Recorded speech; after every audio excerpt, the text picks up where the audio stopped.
హిజ్కియాకు వచ్చిన గర్వం ఏంది అసలు? అది మనందరికీ ఉంది. స్తోత్రం చెప్పండి. నిజం చెప్తున్నాను, స్తోత్రం. ఇప్పుడు చెప్తాను. హల్లెలూయా. హిజ్కియాకు వచ్చిన గర్వం ఏంటి? మొదట్లో మందిరాన్ని బాగు చేసినోడు, తలుపులు తీసినోడు, మరలా ప్రతిష్ఠితలు చేసినవాడు, జరగకూడ ఉన్న ఆరాధనలన్నీ తిరిగి ప్రారంభించిన వాడికి ఉన్న ఒక అతిశయం ఏమిటితో తెలుసా? ఒక గర్వం ఏమిటితో తెలుసా?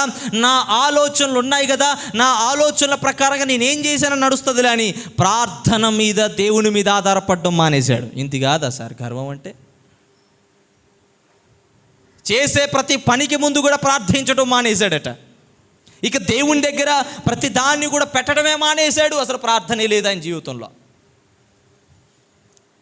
ప్రతిదిన ప్రార్థన లేదు, ప్రతిదిన ధ్యానం లేదు, ప్రతిదినము దేవునితో సహవాసం లేదు.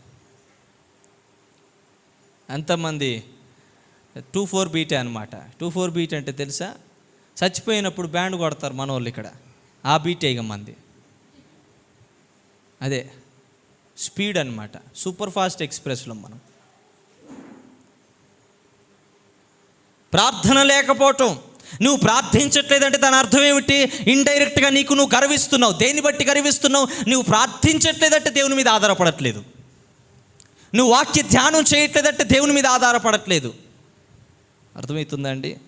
దేవుని మీద ఆధారపడకపోతే ఇంకేదో నువ్వు ఆధారపడుతున్నావు. అదేంటంటే నీకు డబ్బు ఉంది, పరిచయాలు ఉన్నాయి, సంబంధాలు ఉన్నాయి, ఇవన్నీ నన్ను కాపాడతాయిలే అని ఎక్కడో అనుకున్నావు అనమాట. హల్లెలూయా. అందుకే ప్రభు అన్నాడు, ఒకని కలిమి విస్తరించుట వాని జీవమునకు మూలం కాదట ఎప్పటికీ. ఒకని కలిమి విస్తరించుట వాని జీవమునకు మూలం కాదు ఎప్పటికీ.